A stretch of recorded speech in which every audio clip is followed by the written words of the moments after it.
Bueno, que les vaya bien, ¿eh? Chao, chao. Ay, ya lo encontré. Ya, ahí está, ya empezó a Ya, grabar, por si sí, ya. acaso. Ya empezó a grabar. Ya, Vamos, sí, vamos a ver. quedan 2 minutos. Voy a apagar un minuto la cámara y en 2 minutos empezamos.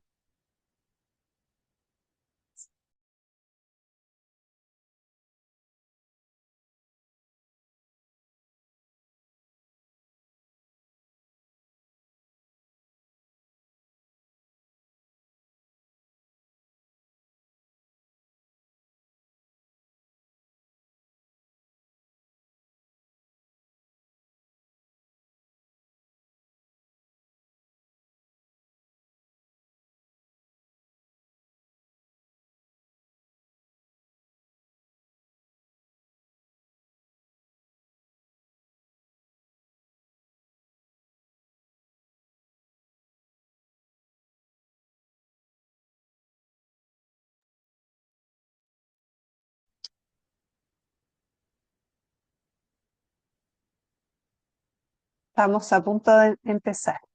Ya voy a Estamos empezar a esperando admitir que voy a empezar a admitir a la gente. eso. Gracias. Hay harta gente que se ha conectado.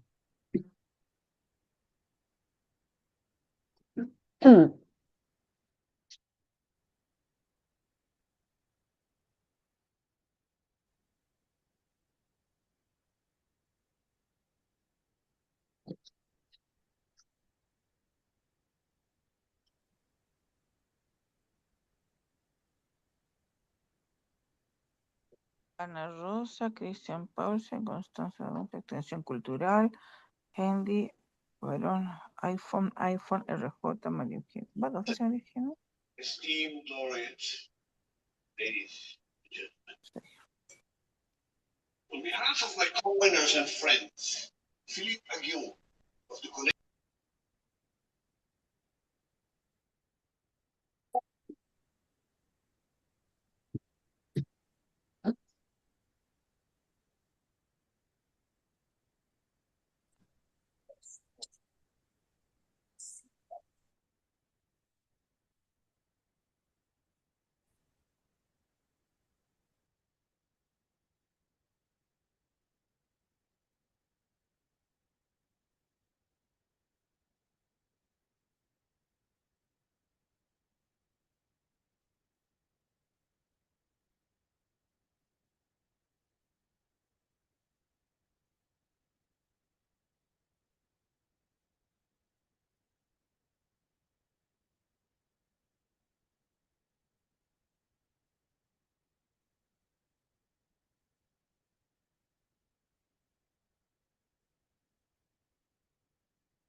Hola a todos, ¿cómo están?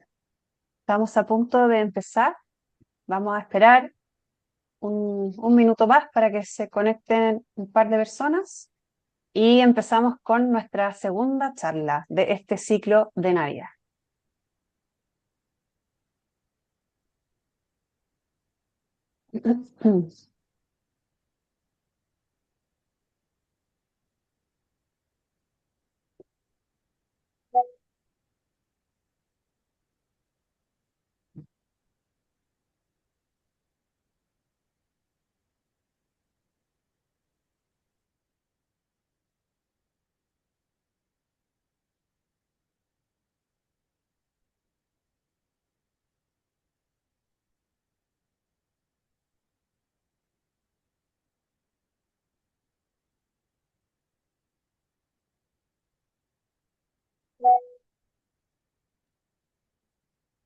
Ya, en honor al tiempo entonces, vamos a empezar para ser muy puntuales.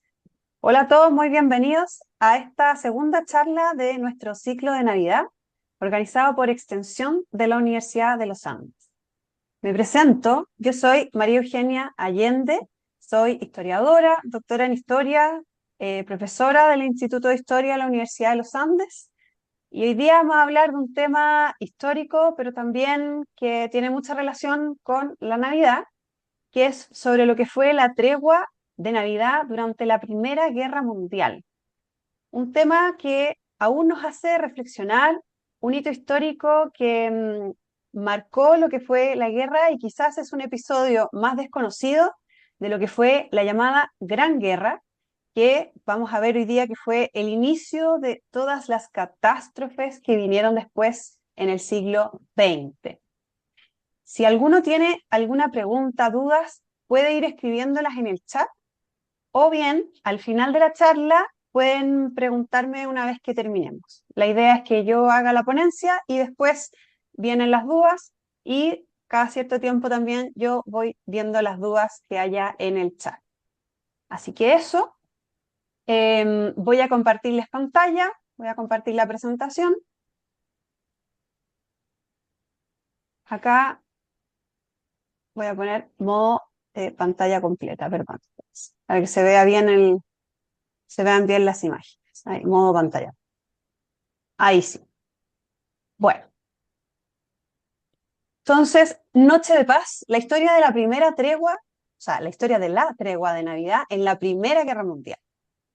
Bueno, como primera cosa importante que hay que decir es que la Primera Guerra Mundial fue el conflicto más devastador, más sangriento que había vivido la humanidad hasta ese entonces.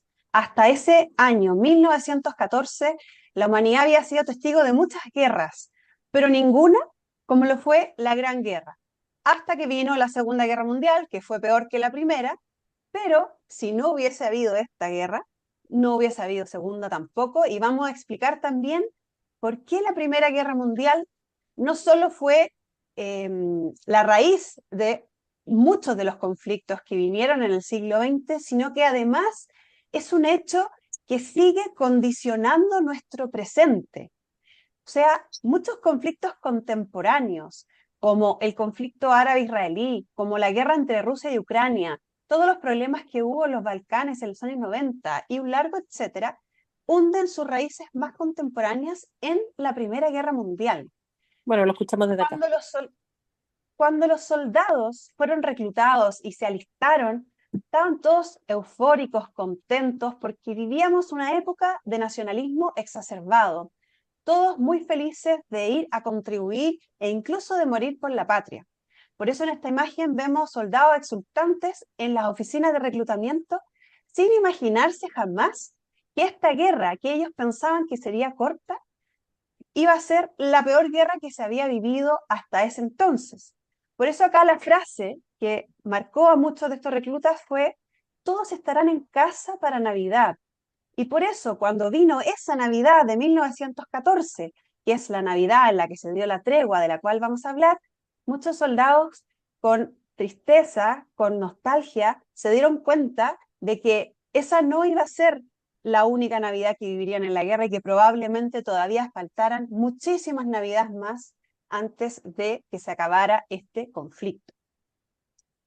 La Primera Guerra Mundial ha sido llamada por muchos historiadores como la catástrofe fundacional del siglo XX, un conflicto que provocó la autodestrucción de Europa. Europa perdió su papel hegemónico como líder mundial en el ámbito político, económico, incluso también en el ámbito militar, y los efectos de la guerra alcanzaron hasta los últimos rincones del planeta.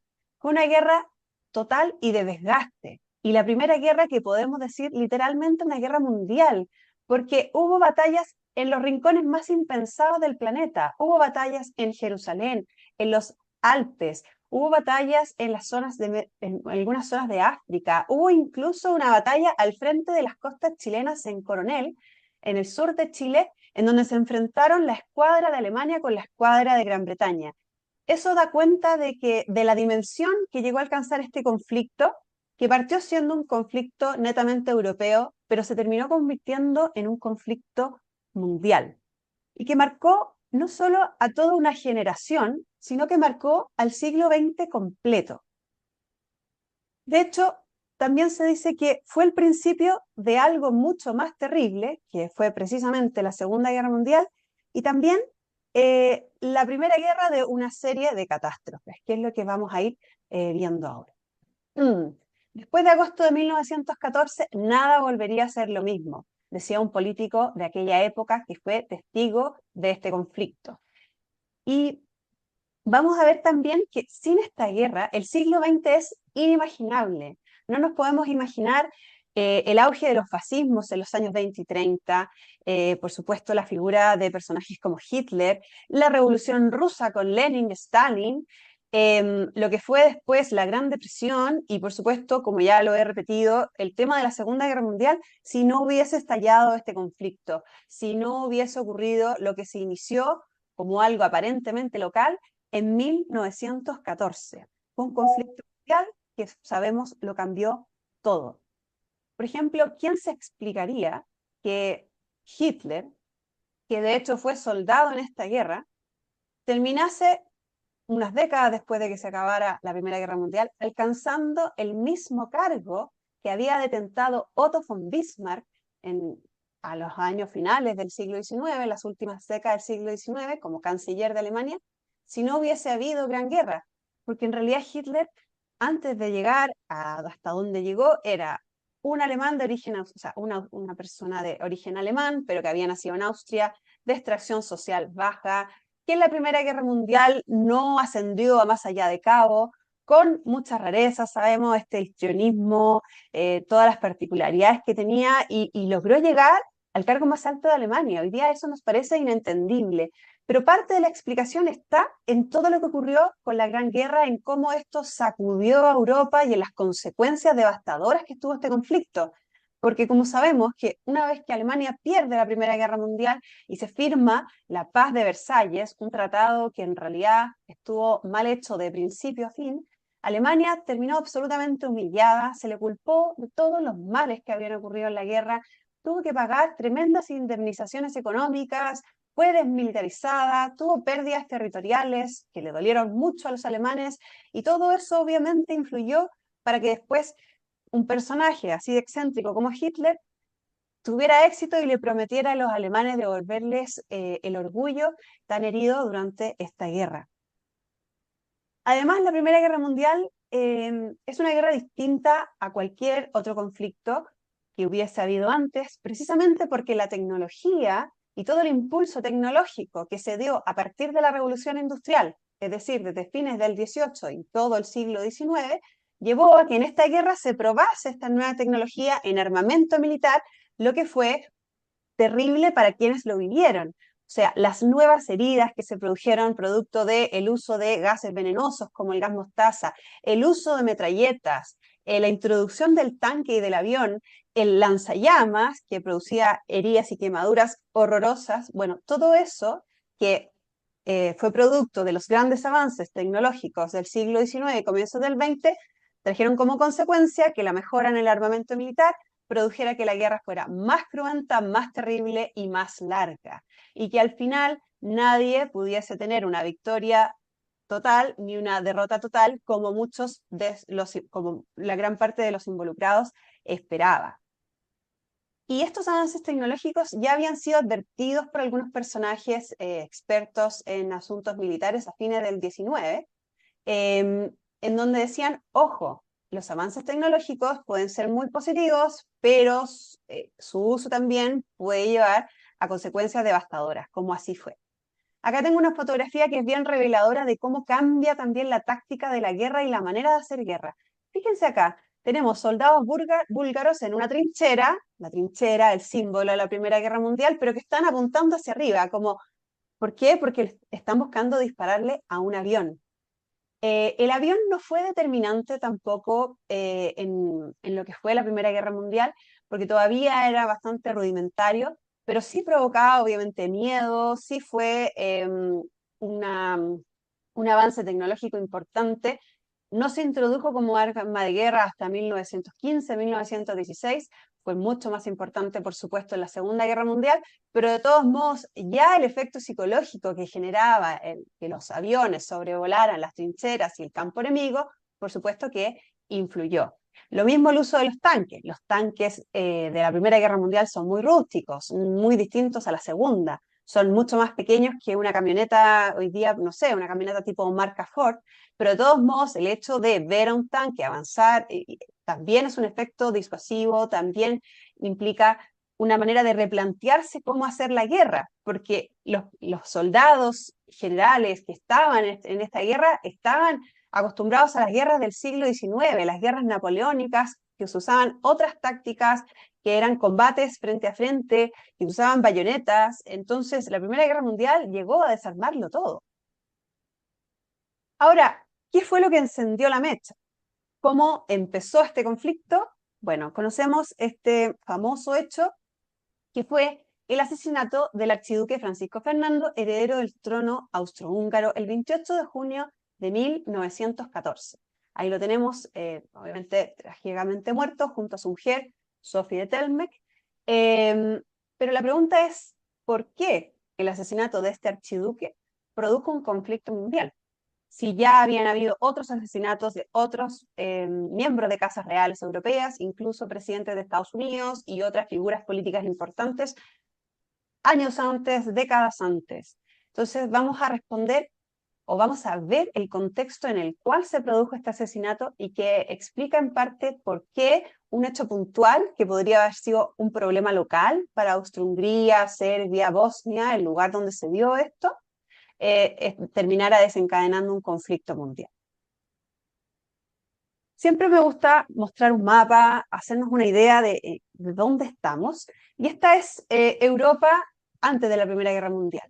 Tenemos la presencia de grandes imperios multinacionales, en donde convivían múltiples etnias, razas, religiones, como el Imperio Ruso, el Gran Imperio Ruso, la Rusia de los zares, que hasta antes de 1914, si bien tenía muchos problemas, nadie se imaginaba que iba a caer en pocos años. De hecho, Francia buscó desde el fines del 19 y principios del 20 aliarse con Rusia, porque le convenía tener a este aparentemente fuerte aliado. Por otro lado, tenemos al Imperio Austrohúngaro, un imperio también multinacional, en donde convivían eslovenos, checos, bosnios y varios pueblos eslavos que también no se sentían unidos o no tenían mucho que ver con Austro-Hungría, y por lo tanto también Austro-Hungría tenía varios problemas internos para mantener cohesionado este enorme imperio. Tenemos también ahí en café oscuro el Imperio Otomano. El Imperio Otomano, este imperio que había sido tan poderoso, estaba en un proceso de decadencia evidente. El Imperio Otomano tenía algunos territorios en Europa y poco a poco los fue perdiendo. En los Balcanes los pueblos se alzaron contra el Imperio Turco, no querían seguir dependiendo del Imperio Turco, y eso también va a generar que algunos alcancen su independencia, como Serbia en 1878, y después también otros en las guerras balcánicas de 1912 y 1913. Y las grandes potencias de ese entonces también aspiran a quedarse con territorios que habían sido parte del Imperio Turco, al cual se le llamaba el enfermo de Europa, porque ya estaba a punto de caer. Entonces vamos viendo que hay imperios grandes, imperios fuertes, pero que esconden profundas crisis. Por otro lado, tenemos países como Gran Bretaña y Francia, que vivían la época del apogeo del imperialismo, y países como Italia, que se habían unificado más o menos recientemente, y que vamos a ver que estaban en un bando y después se cambiaron de bando, vamos a ver por qué, y después qué pasa con Italia. Bueno, el ambiente antes de la guerra no era, para la gente de esa época, un ambiente en donde todo el mundo pensaba, sí, vamos a vivir seguro una guerra pronto, está todo muy tenso. Al contrario, el ambiente antes de la guerra era, estamos viviendo un paraíso terrenal, estamos en una época de prosperidad, en donde como nunca antes hemos vivido una gran expansión demográfica, progreso científico, tecnológico, y de hecho hay varios hitos, símbolos que dan cuenta de por qué la gente creía vivir en esta suerte de paraíso terrenal. Me refiero obviamente a los europeos, que es donde estamos estudiando el centro de este conflicto. Por ejemplo, en 1889 se produjo la inauguración de la famosa Torre Eiffel en la Exposición Universal de París. Tenemos también en 1896 los primeros Juegos Olímpicos de la era moderna, o sea, desde que se hicieron en Grecia antes de Cristo, no se habían vuelto a realizar y se inauguraron en Atenas, obviamente en honor a la historia, y entonces las grandes potencias decían, ya no hay guerras, nosotros ahora solo competimos en los deportes, no en la guerra. Cuán equivocados estaban. Y después también conferencias pacifistas, la mayoría en La Haya, en donde se firmaban decretos de paz definitiva, diciendo nunca más vamos a tener una guerra. La guerra es cosa del pasado. Y por eso es que para muchos europeos fue realmente sorprendente no solo involucrarse en un conflicto, sino que además que este hubiese sido tan largo y tan terrible. Acá tenemos también un mapa de los imperios coloniales, un poco para que vean la dimensión de los imperios de la época, cuando Europa era la dueña del mundo en muchos sentidos.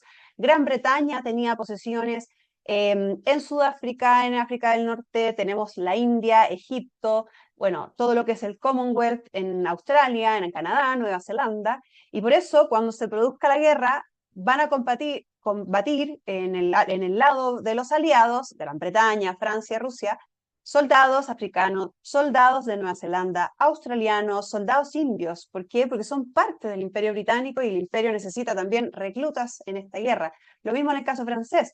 Muchísimos colonos africanos franceses combatieron en esta guerra y alrededor de 70.000 perdieron la vida. Entonces, hay que tener en cuenta eso también, las dimensiones mundiales de esta guerra en una época en donde el imperialismo había alcanzado su punto cúlmine. Y en este reparto imperialista, en donde las potencias competían entre sí por quién conquistaba más territorios, porque el más grande era sinónimo del más poderoso, porque necesitaban mercados, materias primas y mano de obra barata, bueno, en esa carrera imperialista, también motivada por la revolución industrial, Alemania había llegado tarde. Y llegó tarde porque había unificado recién en 1871, de la mano de Bismarck y del Kaiser Guillermo I, padre de Guillermo II, que va a ser protagonista en la Primera Guerra Mundial.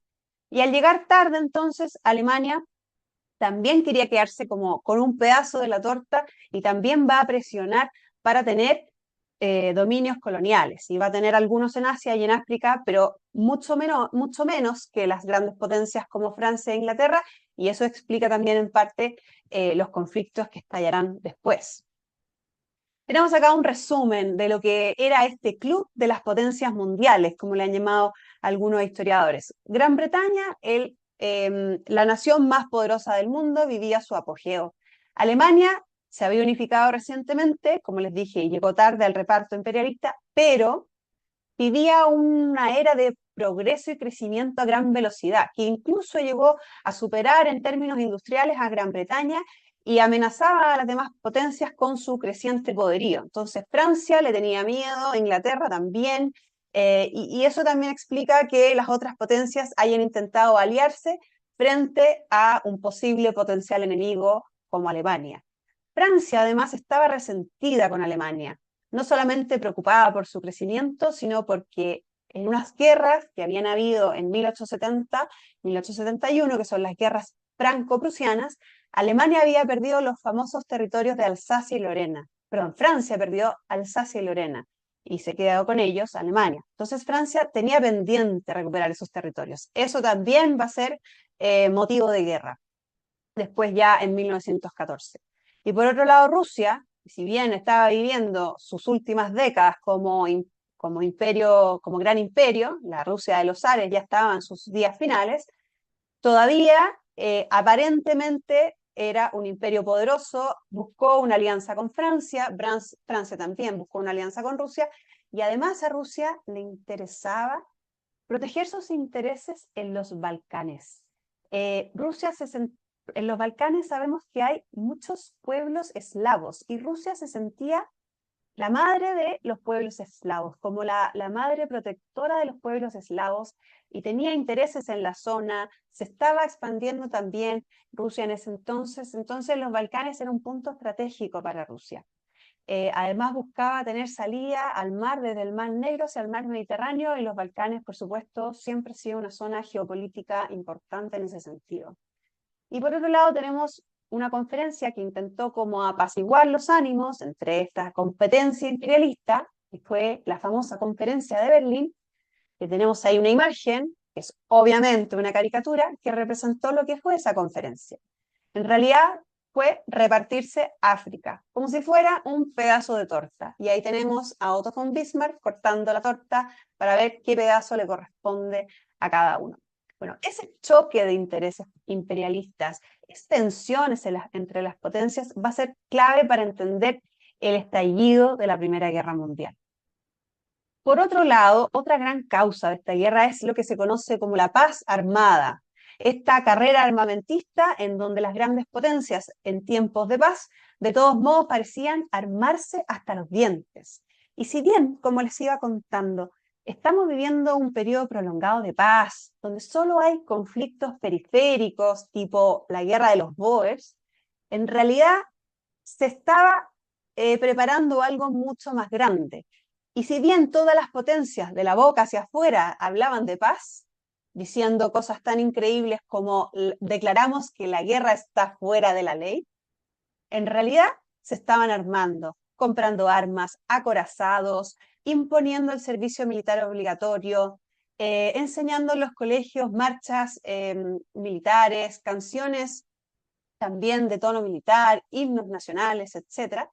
Bueno, eso también demuestra que o sea, se hablaba de paz, pero había una contradicción evidente. O sea, acá un político decía, tal como las pestes, las guerras ya son cosa de tiempos antiguos o de países atrasados.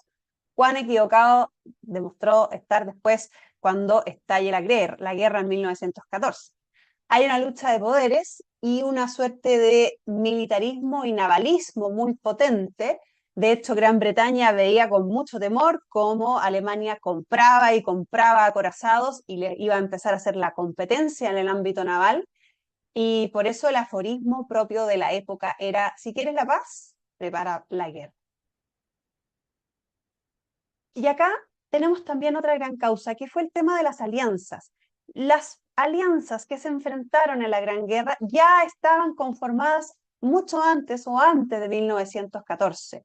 Tenemos la famosa Entente o Triple Entente, una alianza que se dio entre Francia, Gran Bretaña y Rusia, los aliados, a los que después se sumará Estados Unidos, y ya mencionaré algo de eso, que es un tema que viene más adelante, versus las potencias centrales o la Triple Alianza conformada por Alemania, Austria-Hungría y en principio Italia, que luego se va a cambiar de bando, y en su reemplazo sabemos vendrá el Imperio Turco para aliarse con Alemania y con Austria-Hungría.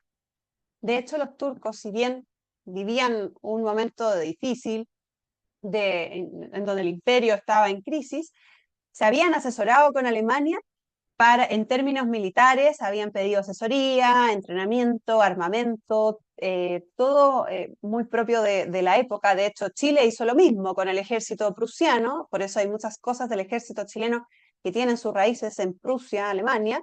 Los turcos hicieron lo mismo, aprendieron en el ámbito militar de los alemanes y van a ser después aliados. Y acá, bueno, una frase muy reveladora de todo lo que les he ido contando, que es una frase de Helmut von Moltke, gran general líder del ejército prusiano, que de hecho la dijo en 1890. Si hay una guerra, ninguna de ellas, ninguna de estas potencias puede ser derrotada de manera total y completa. Pobre de aquel que encienda la mecha. Y efectivamente eso fue lo que pasó. Era tanto el poderío, la capacidad tecnológica, los nuevos armamentos, que prácticamente casi ninguna batalla de la Gran Guerra fue decisiva, sino ya hasta el final, en 1918, cuando los países estén extenuados. Este es el mapa de Europa durante la Primera Guerra Mundial. Ahí quizás tenemos más claro quiénes estaban aliados con quiénes son neutrales, por ejemplo, España, Noruega, Suecia y Suiza, y tenemos también repartido el poder entre la Entente y las potencias centrales o la Triple Alianza. Acá tenemos también algunos personajes importantísimos de casas reales de la época. En la primera imagen tenemos al archiduque Francisco José, archiduque del imperio, o sea, emperador, perdón, del imperio austrohúngaro, marido de la famosa Sisi, la emperatriz, que había muerto, de hecho, hacía unos años atrás, asesinada por un anarquista italiano, y eso no produjo ninguna guerra. Entonces vamos a ver por qué el de Francisco Fernando sí. Tenemos en la segunda imagen a Guillermo II, Kaiser de Alemania, que estaba decidido a convertir a Alemania en la principal potencia militar del mundo.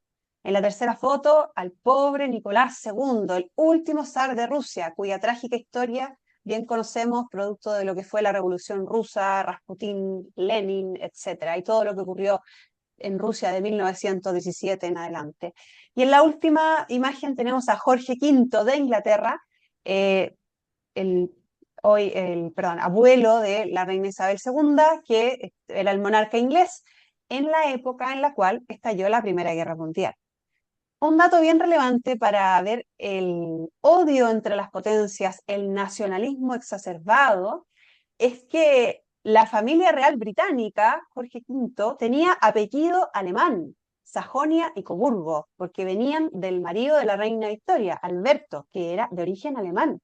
Y cuando estalla la guerra y Alemania era el principal enemigo de Gran Bretaña, parecía impresentable que la familia real tuviese apellido alemán, y eso lleva a que el rey pida asesoría para cambiar el apellido de la familia real, y por eso terminamos en Windsor, que suena mucho más inglés, que fue una increíble estrategia, muy bien pensada de parte de un consejero de Estado, tomando obviamente al castillo símbolo, o uno de los castillos símbolos de la monarquía, que es precisamente Windsor. Era tal el odio que hubo en Europa que en un momento, ya a los inicios de la guerra, en Alemania se prohibió en los teatros representar a cualquier obra de Shakespeare, y en Inglaterra, Francia, se prohibió en las óperas, etcétera, cualquier obra de Wagner, Mozart, etcétera. O sea, a ese nivel se llegó, ¿ya? Tenemos acá también otro dato relevante. La mayoría de las casas reales de la época estaban, de hecho, emparentadas. Así que podemos decir que fue también una guerra casi entre primos. Tenemos ahí a Nicolás II, primo hermano de Jorge V, que de hecho además eran muy parecidos, son parientes por el lado materno. Pero además Jorge V era primo hermano del Kaiser Guillermo II, y a su vez primo hermano, y al igual que el Kaiser, de la mujer de Nicolás II, Alejandra de Rusia, que de hecho era una princesa de origen alemán y británico por ser nieta de la reina Victoria. Entonces, ahí también hay un dato importante, considerando que la mayoría de las casas reales estaban emparentadas. Y otra gran causa, que lo vamos a relacionar directamente con el asesinato, es lo que fue el tema no solo de los nacionalismos exacerbados, sino la crisis que había en la península de los Balcanes, por lejos la zona más inestable de Europa. Los Balcanes, como les contaba, había sido parte de ella mucho tiempo parte del Imperio Otomano, y en los Balcanes se alzaron contra los turcos y muchos de estos países logran su independencia. Pero otros, como por ejemplo Bosnia, quedó anexado por Austro-Hungría antes de las guerras balcánicas en 1908. Entonces Austro-Hungría tenía posesiones en los Balcanes, le convenía por términos económicos y estratégicos, pero eso chocaba con lo que buscaba, por ejemplo, un país como Serbia. Serbia, un país eslavo de los Balcanes, soñaba con algún día formar la Gran Serbia, un país que agrupase a todos los pueblos eslavos del sur, que de hecho eso se va a concretar después, cuando se forme Yugoslavia, que literalmente significa los eslavos del sur. Y la Gran Serbia obviamente era incompatible con que imperios como el turco o imperios como el austrohúngaro tuviesen posesiones en esa zona. Por eso es que los nacionalismos que estaban en forma, en el fondo, muy extrema en esta época, hicieron que se formasen grupos terroristas nacionalistas como el que va a asesinar a Francisco Fernando. Entonces, ¿quiénes se disputan este territorio? El Imperio Austrohúngaro, Serbia, el Imperio Turco, hay intereses también de los rusos, y obviamente esto también va a intensificar que se active el sistema de alianzas. Tenemos acá a los personajes protagonistas de lo que fue la causa directa, la mecha que enciende todo esto, que son Francisco Fernando, Franz Ferdinand y Sophie Sophie Chotek, era el apellido de ella, que eran un matrimonio en realidad muy feliz. Ellos se habían casado por amor, algo que era poco común dentro de las casas reales de la época. pero ella era de familia noble, empobrecida, una familia de Bohemia, que no se le consideró digna de casarse con un Habsburgo, y por eso es que los hijos de ellos no iban a poder nunca heredar el trono de Austria-Hungría.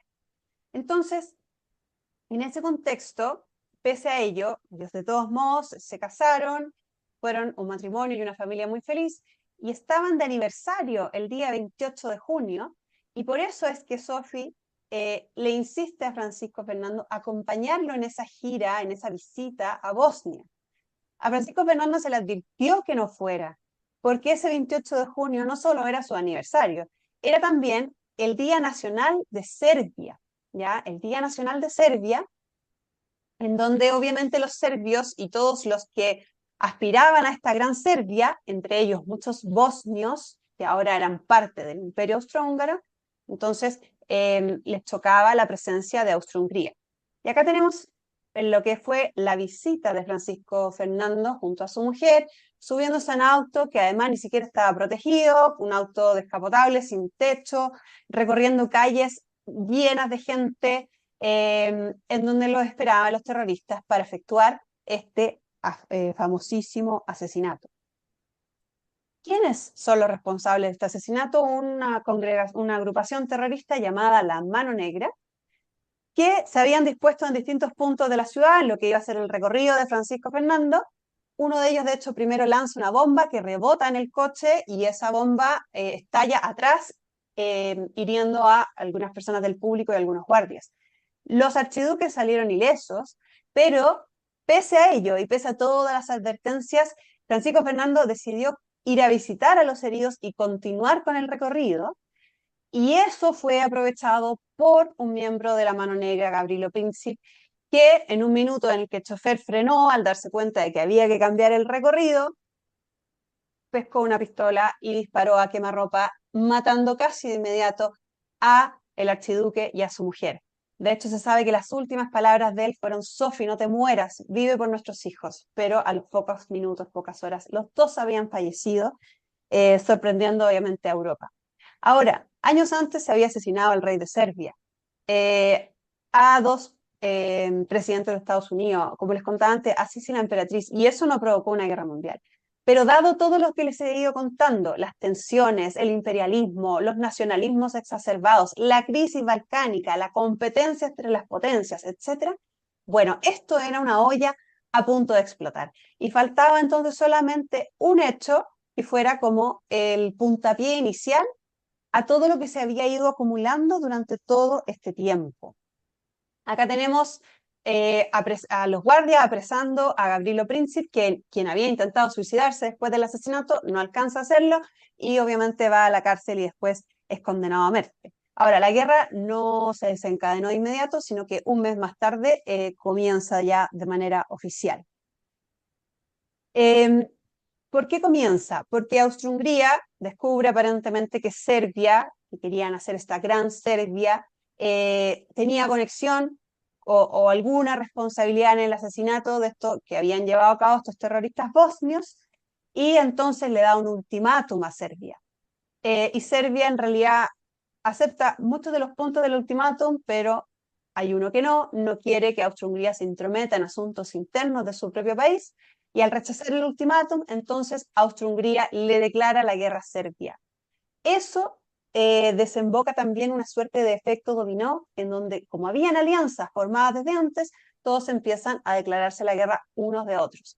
No es que este sistema de alianzas sea la única razón por la que se produjo esta guerra, ni que tampoco esto se explica solo por el efecto dominó, pero obviamente que influye, porque Austria-Hungría jamás le hubiese declarado la guerra a Serbia si no hubiese sabido que contaba con el apoyo de Alemania, que era mucho más poderosa que Austria-Hungría. Sabiendo que tenía el apoyo alemán, que de hecho presionó a Austria-Hungría para declarar la guerra, entonces le da la seguridad para ya iniciar el conflicto. A su vez, Serbia sabe que está siendo protegida por Rusia. De hecho, Rusia después de esto va a movilizar tropas al frente oriental. Y a su vez, Rusia sabe que cuenta con el apoyo de Francia. Entonces, al final, esto va a provocar que ya todos empiecen a declararse la guerra entre todos. Cuando Rusia moviliza las tropas, Alemania le declara la guerra a Rusia, luego Francia le declara la guerra a Alemania y Gran Bretaña va a involucrarse el 1 de agosto de ese año porque Alemania, una de las primeras cosas que hace en la guerra, y con lo cual se da inicio, podríamos decir, oficial en la parte militar, que Alemania invade Bélgica para llegar a Francia, y la invasión de un país neutral fue la razón por la cual Gran Bretaña decide intervenir. Y comienza la guerra. Estamos en julio-agosto de 1914. Como les dije al principio, cuando empieza esta guerra, los soldados, los reclutas, los jóvenes están exultantes. Uno ve las imágenes y ve solamente caras de felicidad, de orgullo, de euforia, entusiasmo por ser parte de algo, por defender a su país. Por eso es que además ellos estaban muy seguros de que esto iba a ser un conflicto corto. Tenemos armamentos increíbles, tenemos una tecnología que no se conocía en las guerras del 19, esto va a terminar muy rápido. Pero eso solamente hizo que se alargara el conflicto. Acá tenemos algunas imágenes de la gente exultante al principio de la guerra, cuando es declarada la guerra. O sea, imagínense hoy día si nosotros saliéramos a las calles de felicidad porque le hemos declarado la guerra a otro país. Bueno, ese es el ambiente que se vivía en 1914 en Europa, y eso solo se explica por el nacionalismo exacerbado, el militarismo, navalismo y por todo lo que ya les he ido contando. Como decía el famoso escritor Stefan Zweig, los trenes estaban llenos de reclutas, la ciudad, en este caso Viena, vivía inmersa en el delirio, las manifestaciones en las calles, se oían bandas de música, etc. O sea, era un ambiente, como les decía, de euforia y felicidad. Poco se iban a imaginar estos soldados en la tragedia en la cual se estaban involucrando. Acá hay otra imagen, también una caricatura de la época que muestra como los inicios de la guerra, Inglaterra firmando con hilos sus barcos, porque Inglaterra era la principal potencia naval, cada país representado con un perro de raza diferente, lo cual también es muy ilustrativo, con qué perro se representaba cada país. Alemania sosteniendo a Austria-Hungría, como tironeándolo, se puede ver acá porque Austria-Hungría era un ejército muchísimo más inferior que el alemán. Y acá una imagen quizá un tanto distorsionada de Rusia. ¿Por qué? Porque si bien aparentemente todos pensaban que el gran imperio ruso era poderoso, en realidad va a demostrar que a los pocos meses de la guerra era el ejército más inferior, menos preparado, un conjunto de campesinos que no habían tenido entrenamiento militar en un país preindustrial que vivía una profunda crisis. Bueno, otra cosa importante de la guerra, ya me voy a ir acercando a lo de la tregua, que fue precisamente en 1914, fueron las trincheras. ¿Qué pasa? Que como ya no estamos en las tácticas del 19, los soldados al enfrentarse es muy poco lo que pueden avanzar y los ejércitos empiezan a quedar atrincherados, como paralizados, tanto en el frente occidental como en el frente oriental. Y se empiezan a construir estas trincheras que tienen una medida más o menos de 2-3 hombres de profundidad, donde los soldados vivían ahí, vivían su día a día, pero también desde allí combatían, porque obviamente si tú apenas sales de la trinchera, lo primero que vas a recibir es un balazo, y en esa época el balazo no es con una bayoneta, es con una ametralladora. Entonces, el riesgo de morir era bastante alto. Por eso es que la táctica de la Primera Guerra Mundial dejó de ser ofensiva y pasó a ser defensiva. Por eso también que a los alemanes no les resultó su plan inicial, que era hacer una guerra corta y ofensiva, una suerte de guerra relámpago, lo que ellos llamaban el plan Schlieffen, en honor al general que lo ideó, que era precisamente una ofensiva rápida desde Bélgica hasta Francia, y en un mes ya acabar con el ejército francés y ganar la guerra de forma veloz, que por supuesto no fue así, porque empezó este tema de las trincheras, que ya se consolidan en 1914, y por eso la tregua de Navidad se va a producir precisamente en el ámbito, en el contexto de las trincheras. Tenemos acá algunas imágenes. La vida en las trincheras, cuando no habían batallas, por supuesto, era muy monótona, aburridísima. Imagínense lo que era estar en una trinchera, atrapado en medio del barro, la suciedad, días en donde no pasaba nada. Acá tenemos una imagen de soldados en la trinchera germana jugando cartas, naipes, no había mucho que hacer. Y bueno, y en este contexto la gran pregunta es, ¿cómo surgió la tregua navideña? Bueno, Estábamos en diciembre de 1914, los soldados de verdad ya se estaban empezando a dar cuenta que esta guerra no iba a ser corta, ya habían visto cómo habían masacrado a muchos de sus compañeros con las metralletas y las nuevas armas y que la táctica ofensiva no estaba dando resultados. Y además, diciembre de 1914 fue también un mes muy lluvioso, estaban las trincheras bastante inundadas y el ánimo de los soldados estaba empezando a decaer. Pero de repente sale en los medios esta foto, esto sale en enero, una imagen de soldados germanos y británicos juntos, en donde se cuenta que habían celebrado la Navidad, para sorpresa de todos. ¿Cómo se gestó esta tregua? Bueno, en la trinchera que había en Francia y Bélgica y en Alemania, comenzó a darse lo que se llama una tregua espontánea, pero que no fue solamente en un lugar, fue en varios puntos de toda esa línea de trincheras que había en esa zona de Europa.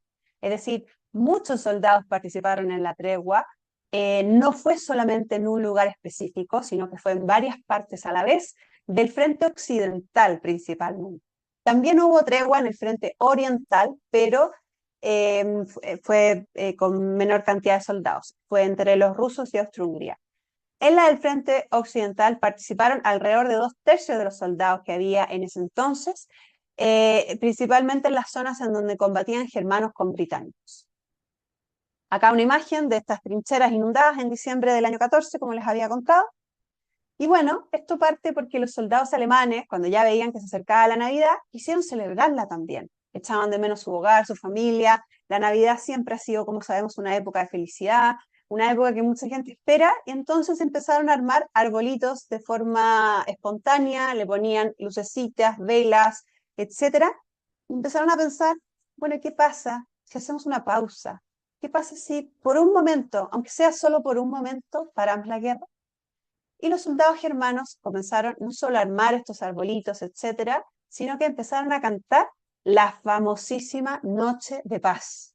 Por lejos el villancico más conocido, probablemente hasta el día de hoy, en su idioma en alemán, la empezaron a cantar y los ingleses lo reconocieron de inmediato. Si todo el mundo se sabe la canción Noche de Paz o Silent Night. Entonces eso dio pie a que después de una serie de contactos, tratando de ver si el enemigo estaba de acuerdo, bueno, se diera esta tregua espontánea y comenzasen a celebrar la Navidad, a romper el hielo. Aquí tenemos imágenes de lo que fue esta tregua, acá tenemos soldados germanos con un árbol de Navidad al medio. Si tuviéramos la imagen en color, quizás podríamos verlo con más claridad. Esto fue el 24 de diciembre, la tregua duró 2 días, 24 y 25. En algunos casos se extendió hasta el Año Nuevo, en otros casos hasta el 25 en la tarde, y el 25 volvieron las balas, y en otros casos hubo trincheras y soldados que no quisieron hacer tregua y siguieron combatiendo, o sea, es decir, no hubo pausa. Ahora, ¿por qué todo el mundo se sabía el villancico Noche de Paz? Y aquí voy a hablar un momento cortito sobre el origen de los villancicos. Los villancicos tienen su origen en la península ibérica. De hecho, es como parte de la cultura hispánica, es muy importante dentro de lo que es la cultura hispánica, y son del periodo del siglo XV como a inicios del Renacimiento. Al principio los villancicos tenían temas profanos, de amor, etc. Y después con el tiempo pasaron a ser casi exclusivos, los temas casi exclusivamente dedicados a la Navidad y lo que es el nacimiento del Niño Dios. Ahora, ¿por qué se llaman villancicos? Porque lo cantaban los villanos, que obviamente no me refiero a villanos de delincuentes ni bandidos, sino los que viven en la villa, en la aldea, los del tercer estado, los del pueblo, que obviamente no son de la nobleza. Y son los villanos los que empiezan a popularizar los villancicos, y después vamos a tener que van a ir surgiendo villancicos que hoy en día son tan conocidos como Los peces en el río, El tamborilero, El burrito sabanero, etc. Ahora, el origen del podríamos decir, la primera canción de Navidad en realidad es del siglo IV, y la compuso San Hilario, que es doctor de la iglesia, pero los villancicos propiamente tales, como les dije, se popularizaron en el Renacimiento. Ahora, el villancico Noche de Paz no es del Renacimiento, es en realidad del siglo XIX. Y tiene su origen acá, en Oldendorf, Austria. Oldendorf queda como a 20 kilómetros de Salzburgo. Y sabemos que Salzburgo, Austria, Viena es un país, una cultura muy musical. Bueno, de ahí viene este famosísimo villancico. Lo compuso Joseph Mohr, un sacerdote austriaco, que él escribió la letra. Vamos a ver que después le pide a un amigo para que le componga la melodía a este poema que él había hecho con tanto cariño dedicado al Niño Dios. Joseph Mohr era de origen pobre, vivía en Salzburgo, era hijo de hecho ilegítimo, su padre lo había abandonado de niño, entonces tenía mucha cercanía o mucha empatía con los más necesitados, con la gente más pobre, precisamente porque él había padecido muchas de las cosas que vivía la gente en el fondo más pobreza en Austria, entonces era muy preocupado por los más necesitados, y una vez que fue ordenado sacerdote, estando ya de ayudante de párroco en Oldendorf, tenía unos 30 y tantos, y para la Nochebuena de 1818, acá tenemos una imagen de Salzburgo, la ciudad de origen de Joseph Mohr. Bueno, para esa Navidad de 1818, el órgano de la iglesia de San Nicolás en Oldendorf se había roto. Todos los villancicos en general se acompañaban con órgano. Joseph Mohr le gustaba la guitarra y dijo, yo quiero que mi Noche de Paz sea un villancico pero con guitarra. Entonces de ahí le pidió ayuda a un amigo, que era músico y compositor, Franz Gruber. Y Franz Gruber vio la letra, vio este poema precioso y en unas pocas horas compuso la linda melodía que hoy conocemos como Noche de Paz. Y ambos representaron y cantaron juntos a dos voces Noche de Paz en la capilla, en la iglesia de San Nicolás en Oldendorf, esa Navidad de 1818.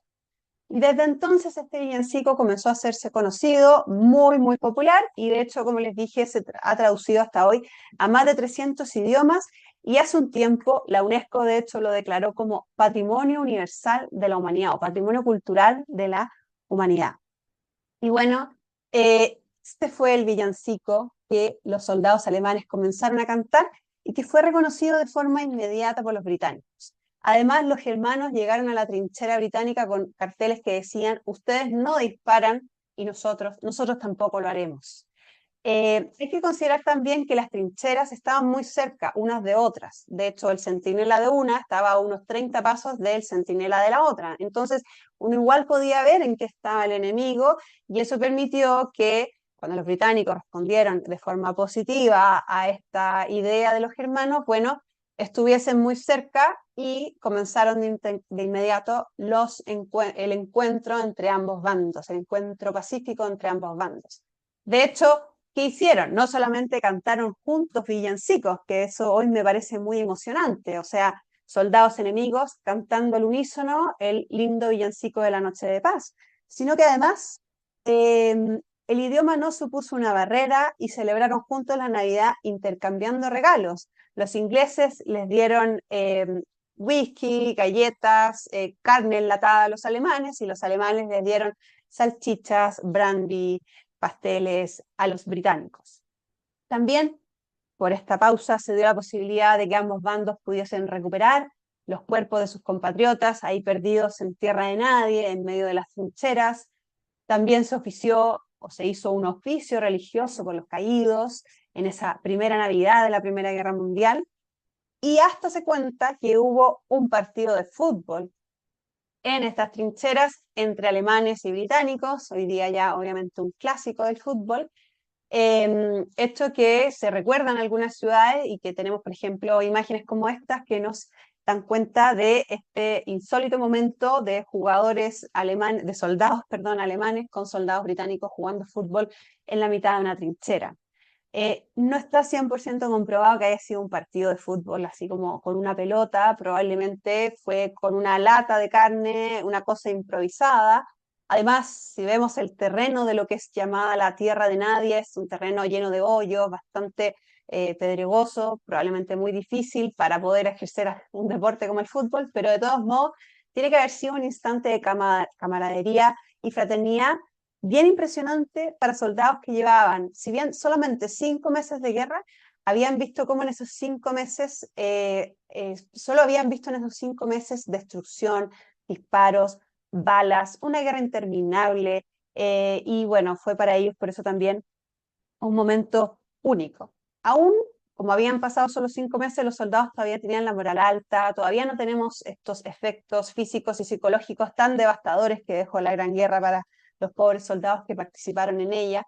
Tampoco había un odio tan grande como el que sí hubo meses después, que ya después fue prácticamente irreversible. Y la actitud de la tregua también es bien noble y destacable, porque fue vive y deja vivir. Y eso fue lo que vivieron los soldados en esos 2 días. Fue corto, pero para ellos fue algo muy importante y lo atesoraron como un recuerdo único. Algunos como que incluso les dio el aliento que necesitaban para continuar en esta guerra que parecía no tener fin. Como les contaba, acá tenemos varios testimonios. Acá tengo el testimonio de un soldado escocés del Frente Occidental que dice: solo recuerdo el silencio, sobre todo el silencio. Todo lo que había oído en esos meses en las trincheras había sido el silbido de las balas, el fuego de las ametralladoras, pero esa mañana había un silencio sepulcral.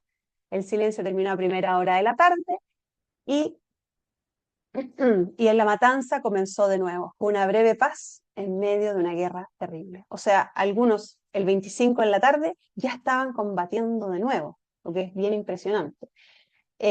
Otro testimonio muy lindo de un soldado británico: nunca olvidaré cuando esa noche los alemanes comenzaron a cantar la bellísima Noche de Paz. Fue uno de los mejores momentos de mi vida. Ya veremos qué sucede mañana. Las enfermeras en los hospitales, que ya estaban recibiendo muchos heridos, también se preocuparon de hacer un ambiente acogedor, y esa Navidad y las siguientes también buscaron celebrar la Navidad con los soldados, repartiendo dulces, decorando árboles, algunas también con oraciones, etcétera, etcétera. Y aquí tenemos una imagen que da cuenta de eso en un hospital de Berlín de 1915. Ahora, no todos quisieron participar en la tregua, y acá tenemos el ejemplo de 2 personajes famosísimos, como son Charles de Gaulle y Adolf Hitler, quienes fueron soldados durante la Primera Guerra Mundial. Charles de Gaulle, futuro presidente de Francia, encontraba lamentable esta actitud y dijo que esto no podía ser, este deseo de dejar al enemigo en paz. Y por otro lado, Hitler, que era cabo de la Primera Guerra Mundial, un soldado alemán, se negó a participar de esta tregua y les dijo a sus compatriotas: ¿acaso no tienen ningún sentido del honor alemán? Él entonces se desentendió de este momento. Acá tenemos una imagen muy conocida de Hitler como soldado en la Primera Guerra Mundial. Ahí no tiene el clásico bigote que todos conocemos, todavía era un bigote un poco más normal. Y bueno, Hitler en los últimos meses de guerra sufrió los efectos de los gases venenosos, estuvo varios meses en el hospital. De hecho, él se entera de la derrota alemana estando herido en el hospital, y dicen que estos gases también le produjeron una suerte de delirio y locura mental que probablemente haya tenido que ver con todas las actitudes y todos los horrores que hizo después, aunque por supuesto eso no justifica nada de lo que hizo. Pero es interesante también saber que el uso de estas armas nuevas también generó efectos no solo físicos, como les decía antes, sino también mentales en los soldados que padecieron esta guerra. De todos modos, Hitler, si bien al parecer se caracterizó por su valentía como soldado, nunca fue ascendido más allá de cabo. Había sido un pintor fracasado, un arquitecto fracasado, después un soldado aparentemente fracasado, y sorprendentemente después llegó a ser canciller de Alemania en unos pocos años. Esto solo se explica por las devastadoras consecuencias de la Primera Guerra Mundial, por la humillación que sufrió Alemania, por los nacionalismos exacerbados de los años 30, por lo que fue el auge de los totalitarismos, y todo también hunde sus raíces en las causas que generó la Gran Guerra y lo que fue la guerra misma. Ahora, esta tregua nunca más se volvió a repetir durante la guerra. En las 3 navidades que le siguieron, se dictaron órdenes explícitas de que no se podía confraternizar entre las fuerzas combatientes. No se puede hacer una tregua con el enemigo. Y de hecho tenemos una imagen de 1916 en donde un soldado está firmando un misil, y el misil hay una inscripción porque fue justo para Navidad. Una época de mucha actividad en esta Navidad. A busting time this Christmas. O sea, ninguna tregua, ninguna paz, nada. Seguimos enfrascados en una guerra horrorosa. ¿Por qué una guerra horrorosa? Porque era una guerra que perseguía objetivos ilimitados, algo absurdo y destructivo. Y por eso ningún bando, a pesar de que hubo un bando ganador, el bando ganador también salió perdiendo. O sea, fue mucho más lo que perdió que lo que ganó por la destrucción de las economías, por las pérdidas de soldados y civiles, por la crisis política y por todas las consecuencias que generó la guerra, que devastó Europa y acabó para siempre con la hegemonía europea a nivel mundial. Acá tenemos una imagen, les voy a mostrar algunas imágenes de la guerra para que se hagan una idea un poco de cómo fue este conflicto. Tenemos acá una ametralladora, imagínense la capacidad de mortandad, la matanza horrible que puede generar un arma como esta. Era una táctica de guerra brutal, los combatientes se dieron cuenta de eso de forma inmediata, los hospitales estaban atiborrados de heridos, ya no daban abasto. De hecho, me imagino que muchos de ustedes han visto la serie de Downton Abbey, que ahí la familia, esta noble familia, esta familia de la aristocracia británica, presta su castillo para transformarlo en un hospital. ¿Por qué? Porque los hospitales ya no dan abasto de la cantidad de heridos. Entonces, estamos hablando de una guerra sin precedentes. Acá tenemos, por ejemplo, lo que fue la peor de las batallas, que fue la batalla de Verdún, en el frente occidental, en Francia. Y acá el testimonio de un soldado inglés. Me sentí enfermo ante la vista de esta carnicería. Se murieron prácticamente, creo que 1 millón de soldados en total entre ambos bandos. Fue una masacre. Y acá una caricatura de la época, esto no es de ahora, representa a Guillermo II, Kaiser de Alemania, y un general del bando de las potencias centrales, como arrimados arriba de un montón de cadáveres, diciendo: para divisar Verdún necesitamos que el montón sea más alto. O sea, muertes y muertes y muertes todos los días, como lo muestra este cortejo fúnebre, también caricatura de la época. Miren acá el cementerio de Verdún, que hoy se puede visitar, lleno de tumbas, y eso que esta foto no alcanza a mostrar todas las tumbas que hay en Verdún, lo que es solo un recuerdo de esta horrible matanza. Otra caricatura horrorosa de la época, que dice: una carnicería industrializada y sin sentido. Acá les dejo algunas cifras de otra batalla conocida, que es la batalla del Somme. 21.000 británicos muertos en un solo día. En 6 meses solamente los aliados pudieron avanzar 8 kilómetros. Eso no es nada. Y muertes y heridos totales, 1 millón. También todo muy devastador. Acá otra imagen de los hospitales en Berlín, 1916. Otra imagen también muy reveladora: los soldados británicos cargando una batería de proyectiles con gas Livens, los famosos gases mortales o venenosos que dejaban ciego también a los que eran expuestos a sus efectos, también horrible. Entonces esto se terminó convirtiendo en una masacre, y ya ese ánimo inicial de los soldados en 1914 poco a poco se fue apagando. Tanto así que ya los reclutas dejaron de ser voluntarios, comenzó a imponerse el reclutamiento forzado. En Rusia nadie se quería alistar para la guerra, que además vivían una crisis interna espantosa. Entonces, esto se fue alargando mucho más de lo que cualquiera que vivió esto podía llegar a pensar. Otro dato importante, tema interesante de la Primera Guerra Mundial es lo que fue la guerra submarina. En esta guerra se introdujo también este nuevo elemento, el submarino, que se dio principalmente entre Alemania y Gran Bretaña. Alemania comenzó a torpedear barcos, cruceros, sin distinguir si eran de civiles o militares, con los submarinos, y esto provoca que Estados Unidos advierta: si sigue esta guerra submarina ilimitada, nosotros vamos a intervenir. Ya habían habido antecedentes que generaron la molestia a Estados Unidos, como por ejemplo el hundimiento, ahí en la imagen, del barco Lusitania de 1915, en donde murieron 120 pasajeros norteamericanos. Pero faltaba todavía para que Estados Unidos se involucrara en la guerra. Esto fue recién en 1917. Estados Unidos ya desde antes estaba inclinado por el bando de los aliados, mandaba ayuda, suministros. Los aliados le suplicaban que por favor los viniera a socorrer, porque ya se daban cuenta que esto no daba para más, y porque Alemania también era muy poderosa. Si al principio todos pensaban que iba a ser Alemania la ganadora de esta guerra. Y bueno, la guerra submarina ilimitada fue para los norteamericanos, como se dice, el casus belli, la causa de guerra para inmiscuirse en el conflicto. Y esto nos lleva al año 1917, es decir, solamente algo breve. Fue un año clave, crucial para la guerra. ¿Por qué? entra a Estados Unidos y a su vez sale Rusia. Y Rusia sale porque viene la revolución. En febrero viene la revolución de febrero, llega un gobierno provisional, abdica el zar, y meses después, en octubre del año 17, llega la famosa revolución bolchevique de la mano de Lenin. Y eso va a cambiar el destino de Rusia para siempre. Y por 70 años Rusia va a estar amarrada al régimen comunista con el nombre, sabemos, de Unión Soviética. Entonces Rusia se va de la guerra. Lenin, de hecho, firma con Alemania el Tratado de Brest-Litov, en donde le cedió varios terrenos a Alemania, aunque eso nunca se pudo hacer efectivo porque a los pocos meses Alemania pierde la guerra.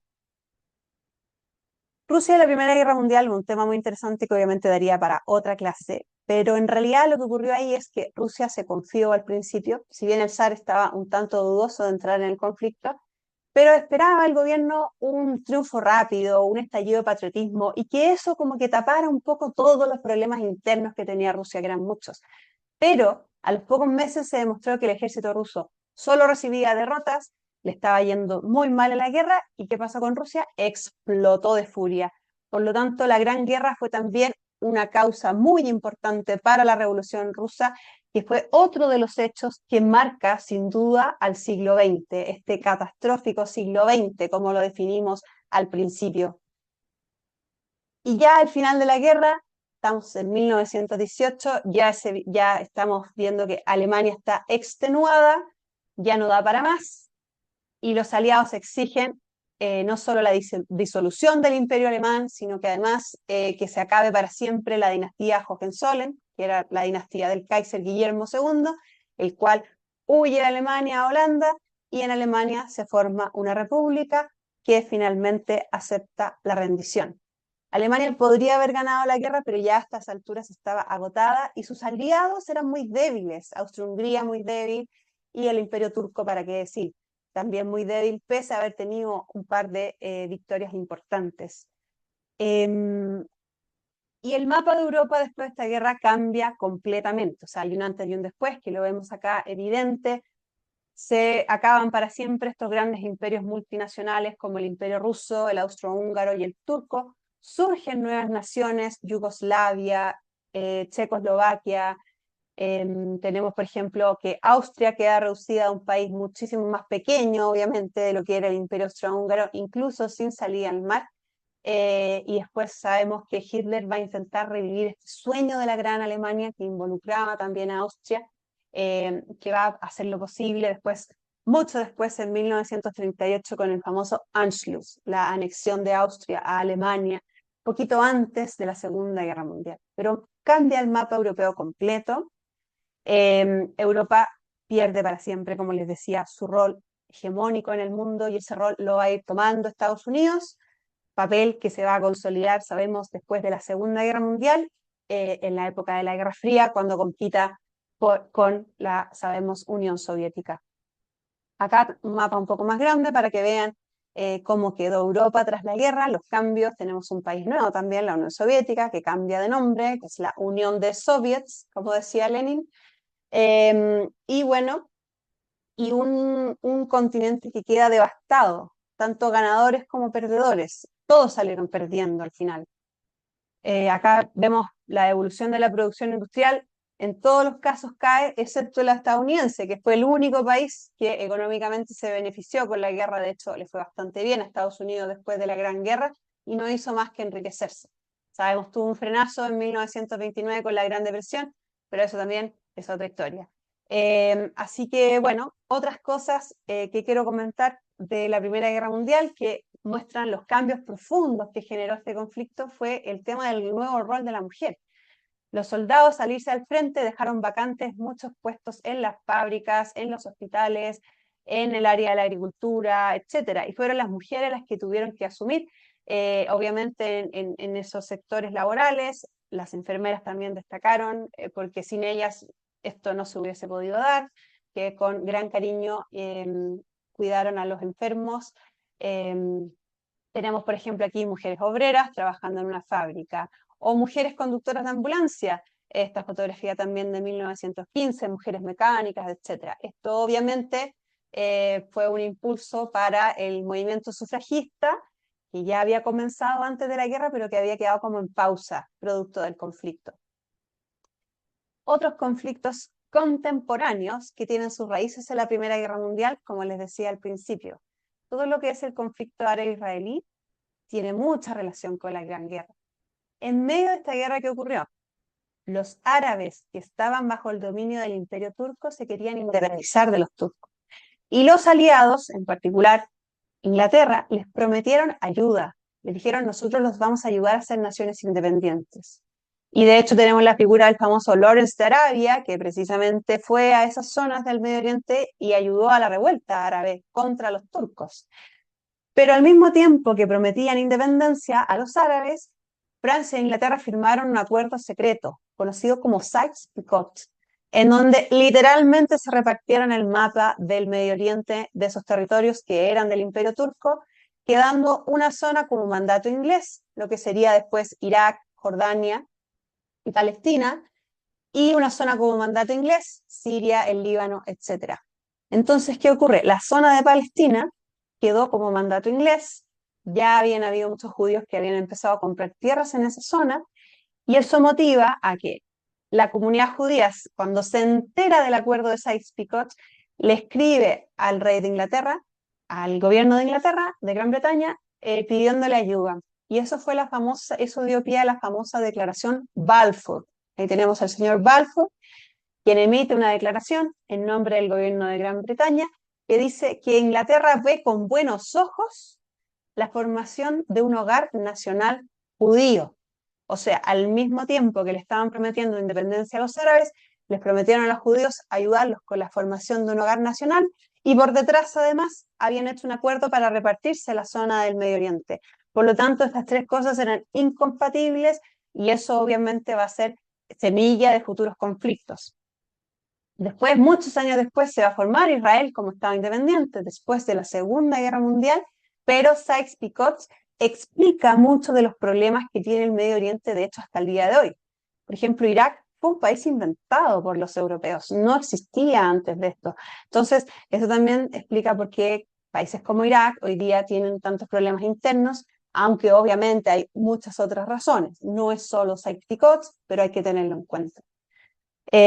Acá un poco para que vean la dimensión mundial del conflicto y en particular el tema del Medio Oriente. Esta es una imagen de la batalla de Jerusalén, en donde los británicos se enfrentaron al Imperio Turco Otomano, precisamente ahí al lado de Jerusalén. Después tenemos lo que es Rusia y Ucrania hoy día, también hunde sus raíces en la Gran Guerra. ¿Por qué? Porque Ucrania había sido parte del Imperio Ruso. Luego, en el Tratado de Brest-Litov, cuando Lenin sale de la guerra y firma un acuerdo con Alemania, le cede Ucrania a los alemanes. Pero los alemanes nunca pudieron hacer efectivo esto porque fueron derrotados al poco tiempo. Entonces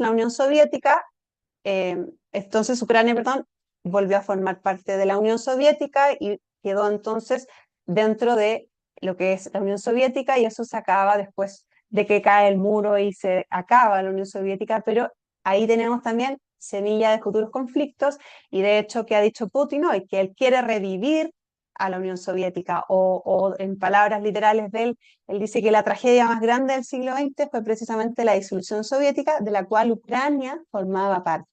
También ese es otro tema, no me voy a meter ahí, pero un poco para que relacionemos guerra mundial con conflictos actuales. Y bueno, así quedó el mapa de Europa en 1923, sin estos grandes imperios, con un nuevo país llamado Unión Soviética, con nuevas naciones y un semillero de futuros conflictos y tensiones que nos va a llevar a la Segunda Guerra Mundial, que fue peor. Pero en realidad, en términos históricos, la Gran Guerra fue mucho más determinante, porque fue el inicio de todas las catástrofes que siguieron en el siglo XX. Otra imagen también que quería compartir con ustedes. Tenemos aquí soldados franceses ciegos, producto de estos gases venenosos, aprendiendo a hacer cestas. O sea, esto se llama política de reeducación de los heridos. Tenemos acá también un monumento que está en Nueva Delhi, que conmemora a los soldados indios que murieron en la Gran Guerra. Uno siempre se imagina solo europeos combatiendo, pero no es así.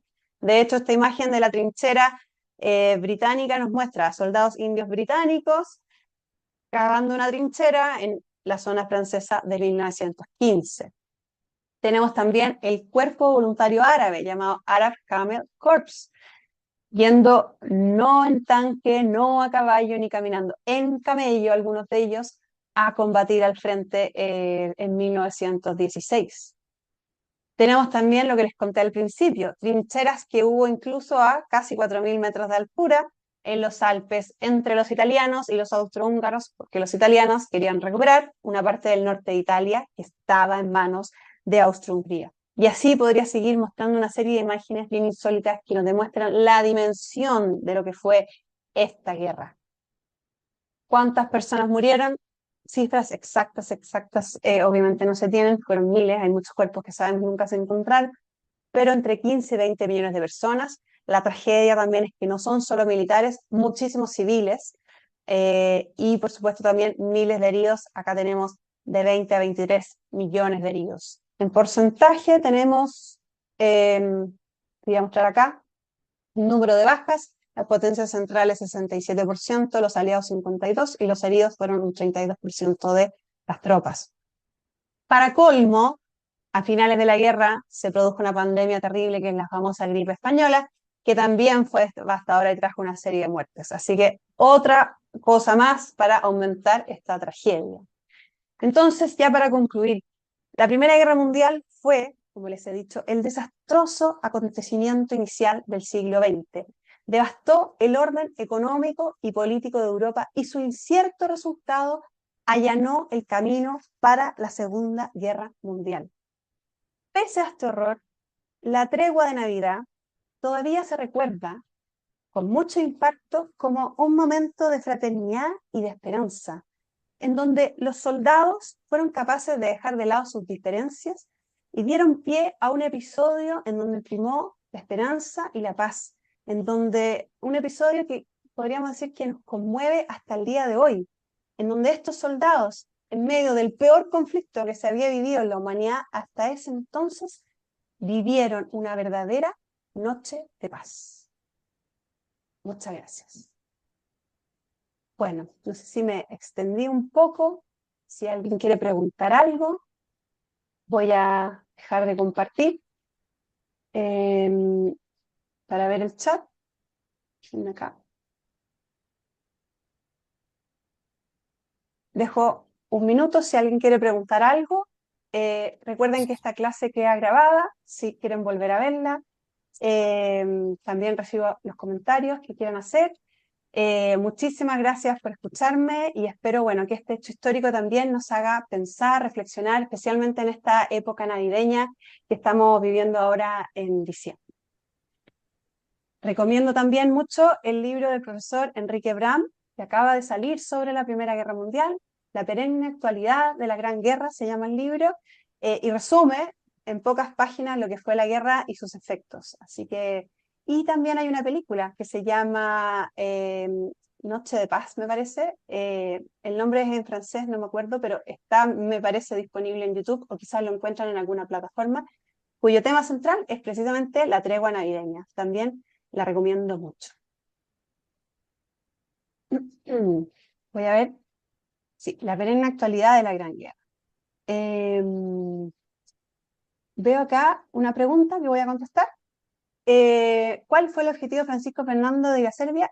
No fue a Serbia, fue a Bosnia, a la capital de Bosnia, Sarajevo, que es vecino de Serbia. Y su objetivo era un poco tratar de apaciguar las aguas dentro de estos nacionalismos exacerbados. Bosnia había sido anexada en 1908, estaba todo el tema en tensión con Serbia, que quería hacer esta gran Serbia, y Bosnia, una parte de los bosnios quería formar esta gran Serbia y no querían ser parte del Imperio Austrohúngaro. Entonces era una manera como de imponer presencia austrohúngara en Bosnia, pero la verdad es que el día, la fecha fueron muy mal elegidos y además estaba ya todo el caldo de cultivo preparado para que esto saliera fatal. Así que por eso se explica la visita de Francisco Fernando a Sarajevo. También hay una película muy buena que se llama Sarajevo. Me parece que está en alguna de las plataformas si alguno la quiere ver. Así que eso, como dice acá, se subirá mañana al canal de Extensión Cultural. Muchas gracias a todos y bueno, que tengan una muy feliz Navidad.